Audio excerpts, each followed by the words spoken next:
If you feel controlled by your desires, if your mind keeps pulling you toward things you later regret, then sit with me for a moment, because lust does not destroy your life loudly. It destroys it quietly. And today, we are not going to suppress it. We are going to understand it and kill its control. Lust is not love. Lust is not attraction. Lust is hunger without satisfaction. Your brain releases dopamine, the reward chemical, promising pleasure. But the reward never arrives fully.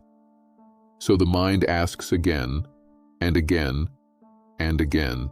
You are not weak. You are conditioned. 2,000 years ago, the Roman emperor and philosopher Marcus Aurelius wrote, "You have power over your mind, not outside events." Lust survives because it whispers a lie. It tells you that you have no choice. But desire is only a thought asking for permission. Every urge begins small, a moment of curiosity, a flash of imagination. Then the mind repeats it, feeds it, and slowly mistakes impulse for need. Modern life makes this battle harder. In the past, temptation visited occasionally. Today it follows you everywhere. In your phone, in advertisements, in endless scrolling designed to capture your attention.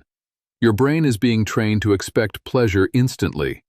And when pleasure becomes instant, patience disappears. Discipline does not collapse in one moment. It erodes quietly, through repetition. Psychiatrist Viktor Frankl once discovered something profound. Between stimulus and response, there is a space, and in that space lies freedom. Lust wins when you react immediately. You win when you pause. A pause breaks the chain. A pause reminds you that you are not your impulses. So how do you take back control? First, change your environment. Remove what constantly triggers you. Willpower is weak when temptation is always present. Second, move your body. Walk, exercise, breathe deeply. Physical movement interrupts mental loops. Third, delay the urge. Tell yourself, not now, later. Most desires are temporary storms. If you wait long enough, they pass. Fourth, build purpose. A life filled with direction leaves little room for distraction. The philosopher Aristotle said, "We are what we repeatedly do." Every small decision shapes identity. Every resisted impulse strengthens character. Here is the deeper truth. Lust is rarely the real problem. Emptiness is. When life lacks meaning, pleasure becomes escape. But when you pursue growth, learning, creation, and purpose, temptation loses its power naturally. You do not defeat lust once. You outgrow it, daily. Master your attention, and you master your life. Now ask yourself one question. What choice today will make your future self proud? And understand this. Self-control is not about becoming cold or emotionless. It is about becoming free. Free from impulses that steal your focus. Free from habits that weaken your confidence. Free from living on autopilot.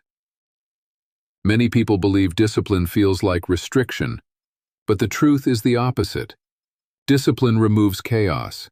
And where chaos disappears, peace begins.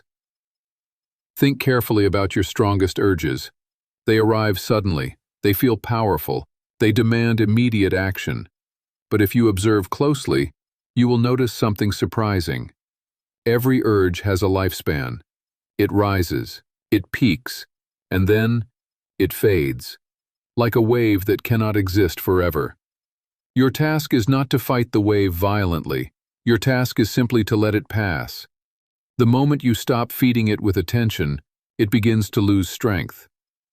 Attention is fuel. What you repeatedly focus on grows.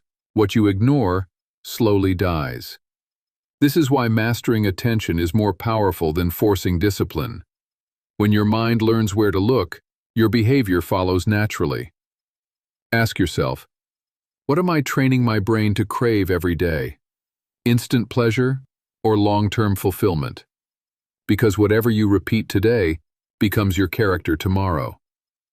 Small decisions seem harmless in the moment. One distraction, one excuse, one moment of weakness. But character is built quietly, through accumulation. Not in dramatic moments, but in ordinary choices no one else sees.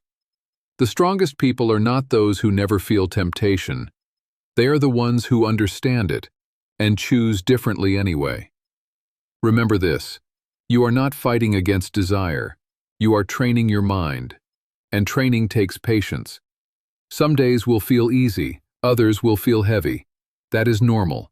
Progress is not perfection. Progress is returning to control, again and again.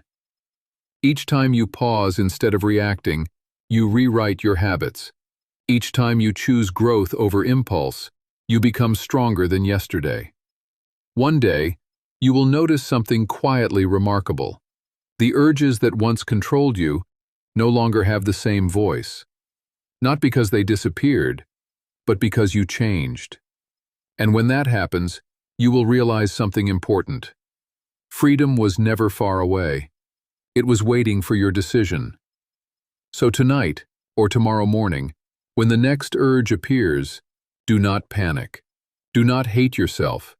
Just pause, breathe, and remember who is in control. You are.